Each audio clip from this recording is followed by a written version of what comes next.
कहानी अपने सबसे दर्दनाक और दिल को छू लेने वाले मोड़ पर पहुंच चुकी है। राधिका के सामने एक ऐसा सच खड़ा है जो उसकी पूरी जिंदगी बदल सकता है।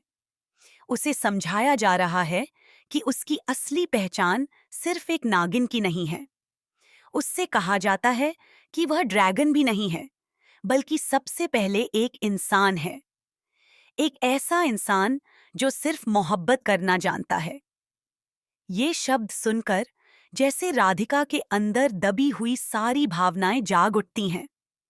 उसे याद दिलाया जाता है कि नफरत कभी उसकी फितरत का हिस्सा नहीं रही। उसका पूरा जीवन दर्द, त्याग और संघर्ष में गुजरा है, लेकिन अब किस्मत उसके लिए एक नई राह तैयार कर रही है। कहा जाता है कि उसका अगला जन्म उसके और उसके बाबा के प्यार की निशानी होगा। इस बार उसकी जिंदगी में आंसू नहीं, सिर्फ खुशियां होंगी। इस बार उसकी कहानी दर्द नहीं, मोहब्बत लिखेगी। हर शब्द राधिका के दिल को छू रहा है, लेकिन क्या इतने सालों के जख्म इतनी आसानी से भर सकते हैं? तभी राधिका का दिल टूटे हुए इंसान की तरह जवाब देता है। वह कहती है कि अब इन बातों में आने की उसकी उम्र निकल चुकी है। बहुत देर हो चुकी है। शायद इतनी देर कि अब लौटना मुमकिन नहीं। लेकिन असली झटका तो तब लगता है जब एक और बड़ा सच सामने आता है।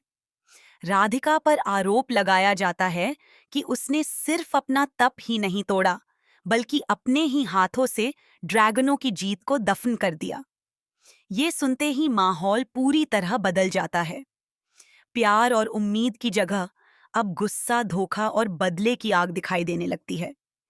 इसी बीच राधिका खतरे में पड़ जाती है। उसके अपने लोग उसे बचाने के लिए दौड़ पड़ते हैं।